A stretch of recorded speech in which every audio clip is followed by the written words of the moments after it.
ಬರೀ ಅರ್ಧ ಗಂಟೆ ಕನಕಪುರ ಬಂದು ಹೋಗಿದೆ. ಇವತ್ತು ಅರ್ಧ ದಿನ 7 ಕಡೆ ಪ್ರಚಾರಕ್ಕೆ ಹೋಗ್ತಾ ಇದ್ದೀನಿ. ಈಗಾಗಲೇ 1, 2, 3, 4 ಕಡೆ ಇದೆ, ಇನ್ನು 3 ಕಡೆ ಇದೆ. ನನಗೆ ನಮ್ಮ ಜನ ಬಹಳ ಪ್ರೀತಿ ವಿಶ್ವಾಸ ತೋರಿಸಿದ್ದಾರೆ, ಮಗನ ರೀತಿ ಸಾಕಿದ್ದಾರೆ. ಅವ್ರ ಮಗನ ರೀತಿ ಸಾಕಿದಕ್ಕೆ ಅವ್ರಿಗೆ ಇವತ್ತು ಇಡೀ ರಾಜ್ಯಕ್ಕೆ ಸೇವೆ ಮಾಡೋಂಥ ಒಂದು ಭಾಗ್ಯ ನನಗೆ ಸಿಕ್ಕಿದೆ. ಇದಕ್ಕಿಂತ ಏನು ಬೇಕು ಸಂತೋಷ? ಯಾರು ಎಲ್ಲ ಇಡೀ ಊರೇ ಒಗ್ಗಟ್ಟಿನಿಂದ ನನಗೆ ಆಶೀರ್ವಾದ ಮಾಡಿಕೊಂಡು ಬಂದಿದ್ದಾರೆ. ಪ್ರೀತಿ ನೋಡಿದ್ರೆ ಏನನ್ಸುತ್ತೆ ಸರ್? ಏನಿಲ್ಲ, ನಾವು ಅವ್ರಿಗೆ ನಂಬಿಕೆ ಇದೆ ನನ್ನ ಬಗ್ಗೆ. ನಾನು ಇದು ಮೊದಲು ಹೆಂಗಿತ್ತು, ಈಗ ಏನ್ ಮಾಡಿದ್ದೀನಿ ಅಂತ ಎಲ್ಲರಿಗೂ ಗೊತ್ತಿದೆ. ನಮ್ಮೆಲ್ಲ ಆಸ್ತಿಗಳನ್ನ ನೀವು ಇಲ್ಲಿ ಬೇಕಾದ್ರೆ ಈಗ ಇಳಿದ್ಬಿಟ್ಟು ನೀವು ನೋಡಿ, ಇಲ್ಲ ಪಕ್ಕದಲ್ಲಿ ಸ್ಕೂಲು, ಇಲ್ಲ 5 ಎಕರೆ ಸ್ಕೂಲು, ಇನ್ನೊಂದು ಕಡೆ 10 ಎಕರೆ ಎಲ್ಲ ಹಾಸ್ಟೆಲ್ಗಳು ಬೇರೆ ಎಲ್ಲ. ಇಲ್ಲಿ ಇನ್ನ ಕೋಡಳ್ಳಿಗೆ ನೋಡಿ, ಅಲ್ಲಿ 10 ಎಕರೆ ಬರ್ಕೊಟ್ಟಿದ್ದೀನಿ. ಹಿಂಗೆಲ್ಲ ನಮ್ಮ ಆಸ್ತಿಗಳೆಲ್ಲ ವಿದ್ಯಾಭ್ಯಾಸಕ್ಕೋಸ್ಕರ ಬರ್ಕೊಟ್ಬಿಟ್ಟಿದೀವಿ. ಕೋಟ್ಯಾಂತರ ರೂಪಾಯಿನ ಆಸ್ತಿ. ಅವ್ರಿಗೆ ನನ್ನ ಸ್ವಾರ್ಥಕ್ಕೆ ಏನಿಲ್ಲ ಅಂತ ಅವ್ರಿಗೆಲ್ಲ ಗೊತ್ತಿದೆ. ಅಂಥದ್ದು ಯಾರು ಬಿಜೆಪಿಯವರು ಕ್ಯಾಂಡಿಡೇಟ್ ಮಾಡಿದ್ರೋ, ಇಲ್ಲ ಕುಮಾರಸ್ವಾಮಿ ಮಾಡಿದ್ರೋ, ಅವ್ರ ಊರಲ್ಲಿ ಯಾರಿಗಾರು ಇದ್ದಾರೆ ಈ ಕೆಲಸ ಮಾಡಿದ್ರೋ? ಏನಿಲ್ಲ.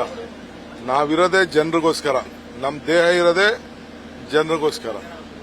ನಾವು ಅವ್ರಿಗೋಸ್ಕರ ಪ್ರಾಣ ಕೊಡ್ತಾ ಇದ್ದೀವಿ, ಅವರು ನಮಗೋಸ್ಕರ ಪ್ರಾಣ ಕೊಡ್ತಾ ಇದ್ದಾರೆ, ಪ್ರೀತಿ ತೋರಿಸ್ತಾ ಇದ್ದಾರೆ. ಸರ್, ಈಗ ನಿಮ್ಮ ಆಪ್ತರ ಮನೆಗಳ ಮೇಲೆ ನಿರಂತರವಾಗಿ ಐಟಿ ದಾಳಿ ಆಗ್ತಾ ಇರುವಂತದ್ದು, ಇವತ್ತು ಕೂಡ ದಾಳಿ ಆಗಿರುವಂತದ್ದು ನೋಡಿ. ಇವತ್ತು ಎಲ್ಲ ಬೇಕು ಅಂತ ಈಗ ನೋಡಿ, ನಮ್ಮ ಬ್ಲಾಕ್ ಅಧ್ಯಕ್ಷರು ವಿಜಯದೇವ್, ನಮ್ಮ ಡಿಸಿ ಬ್ಯಾಂಕ್ ಏನು ಇಲ್ಲ, ಸುಮ್ಮನೆ ಹೋಗಿ 2 ದಿನ ಅವ್ರನ್ನ ಕೆಲಸ ಮಾಡೋಕ್ಕಿಲ್ದಂಗೆ ತಡೆದ್ರು.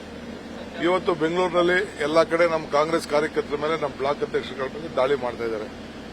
ಇದಕ್ಕೆಲ್ಲ ಅವ್ರು ಏನಾರು ಮಾಡಿ ನಮಗೆ ಕೆಟ್ಟ ಹೆಸರು. ಒಬ್ಬ ಬಿಜೆಪಿಯವ್ರ ಮೇಲೆ ಹೋಗಿಲ್ವಲ್ಲ, ಎಲ್ಲ ಬಿಜೆಪಿಯವರು ದಳದವರು ಏನು ದುಡ್ಡು ಹಂಚ್ತಾ ಇಲ್ವಾ? ಎಲ್ಲ ಕಡೆ ದುಡ್ಡು ಹಂಚ್ತಾ ಇದ್ದಾರೆ ಅವರು. ಯಾಕೆ ಹೋಗ್ತಾ ಇಲ್ಲ ಅವರು? ಎಲ್ಲೂ ಬರೀ ನಮ್ಮನ್ನೇ ಟಾರ್ಗೆಟ್ ಮಾಡ್ಕೊಂಡು ಹೋಗ್ತಾ ಇದ್ದಾರೆ. ಈಗ ನನಗೆ ನಮ್ಮ ಎಲ್ಲ ಕಡೆಯಿಂದ, ಮಂಡ್ಯದಿಂದ ಬಂತು, ಮೈಸೂರಿಂದ ಬಂತು, ಹಾಸನಿಂದ ಬಂತು, ಎಲ್ಲ ದಳದವರು ಎಲ್ಲ ವೋಟ್ ಮೇಲೆ ದುಡ್ಡು ಕೊಡ್ತಾವ್ರೆ. ಅದನ್ನ ಈಗ ಯಾಕೆ ಕಣ್ಣು ಮುಚ್ಕೊಂಡು ಕೂತವ್ರ? ಇನ್ಕಮ್ ಟ್ಯಾಕ್ಸ್ ಅವರು, ಎಲೆಕ್ಷನ್ ಇವರು, ಎಲ್ಲರೂ ಕೂಡ ಕಾನೂನು ಪ್ರೀತಿ ಕ್ರಮ ಕೈಗೊಳ್ಳಬೇಕು. ಇದು ನಮ್ಮವ್ರ ಮೇಲೆ ಮಾತ್ರ ಒಂದು ಚೀಟಿ ಮಾಡಿಕೊಬಿಟ್ಟವ್ರೆ. ಅಲ್ಲಾರೋ ಬೆಳಗಾಂ ಅಂತೀನಿ, ಅದೆಲ್ಲೋ ಹುಬ್ಳಿಲಿ ಯಾರೋ ಕಾಂಟ್ರಾಕ್ಟರ್ ದುಡ್ಡಂತೆ, ಡಿ ಕೆ ಶಿವಕುಮಾರ್ ಅಂತ ಹೇಳು, ಡಿ ಕೆ ಶಿವಕುಮಾರ್ ಅಂತ ಹೇಳು ಅಂತ ಹೇಳ್ತಿದ್ರಂತೆ ಆಫೀಸರ್ಗಳು. ಆಮೇಲೆ ನಮ್ಮ ಸೂರಿ ಡ್ರೈವರ್ ಇಟ್ಕೊಂಡು ಅವ್ರ ಹೆಂಗಸ್ರಿಗೆಲ್ಲ ಜುಟ್ಟೆಲ್ಲ ಹಿಡಿದು ಎಳೆದಾಡಿ ಮಕ್ಳಿಗೆಲ್ಲ ಹೊಡೆದು ಡ್ರೈವರ್ಗೆಲ್ಲ ಮಾಡವ್ರೆ. ನಾನು ಕಂಪ್ಲೇಂಟ್ಗೆ ಎಫ್ಐಆರ್ ಹಾಕಿಸಿ ಒಳಗೆ ಹಾಕ್ಸ್ಬೇಕು ಅಂತಿದ್ದೆ. ಆಮೇಲೆ ಯಾರೋ ಬಂದು ಪಾಪ ಕೇಳ್ಕೊಂಡ್ರು ಅಲ್ಲಿ ಇನ್ಕಮ್ ಟ್ಯಾಕ್ಸ್ ಅವರೇ, ಬೇಡ ಸರ್ ನಾವು ವಿಚಾರಣೆ ಮಾಡ್ತೀವಿ ಅಂತೇಳಿ. ಆಮೇಲೆ ನಾನು ಸುಮ್ಮನೆ ಆದೆ. ಈಗೇನೋ ವಿಚಾರಣೆ ಮಾಡ್ತೀವಿ ಅಂತ ಹೇಳಿ ನೋಟಿಸ್ ಕೊಟ್ಟವ್ರೆ. ನಾವು 7ನೇ ತಾರೀಕು ಮೇಲೆ 26ನೇ ತಾರೀಕು ಆದ್ಮೇಲೆ ಅವ್ರನ್ನ ಕಳಿಸ್ಕೊಡ್ತೀವಿ. ಇಲ್ಲಾಂದ್ರೆ ಪಾಪ ಅವರು ಹೆಂಗಸರು ಮಕ್ಕಳ ಜೊತೆ ಹೋಗ್ಬೇಕು. ಬಹಳ ದುರುಪಯೋಗ ನೋಡಿ ಅವ್ರ ಕೆಲಸ. ಅವ್ರಿಗೆ ಗೊತ್ತು ಎಲ್ಲೂ ದುಡ್ಡು ಸಿಕ್ಕಿಲ್ಲ, ದುಡ್ಡು ಇಲ್ಲ, ದುಡ್ಡು ಕೊಡೋ ಅವಶ್ಯಕತೆ ಇಲ್ಲ. ಆದ್ರೆ ಒಂದೊಂದು ದಿನ 2 ದಿನ ಎಲೆಕ್ಷನ್ ನಿಲ್ಲಿಸಬೇಕು ಅಂತ ಈಗ ನಾನು ಕರೀತಾವ್ರೆ. ನೀವು ಬನ್ನಿ, ಧರಣಕ್ಕೆ ಬನ್ನಿ, ಸಿದ್ದರಾಮಯ್ಯ ಬನ್ನಿ ಅಂತ ನನಗೆ ಬೆಂಗಳೂರು ದಕ್ಷಿಣ ಕ್ಷೇತ್ರದಿಂದ ನನಗೆ ಕರೀತಾವ್ರೆ. ನಮ್ಮ ರೂರಲ್ ಕ್ಷೇತ್ರದಿಂದ ಕರೀತಾ ಇದ್ದಾರೆ. ನೋಡೋಣ, ಇದಾದ್ಮೇಲೆ ಯೋಚನೆ ಮಾಡಿ ನೋಡ್ತೀನಿ.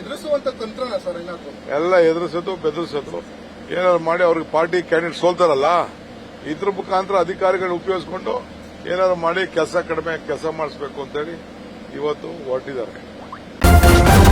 ನ್ಯೂಸ್ ಫಸ್ಟ್ ನಿರ್ಭೀತಿಯಿಂದ ನಿಮ್ಮ ಪರವಾಗಿ.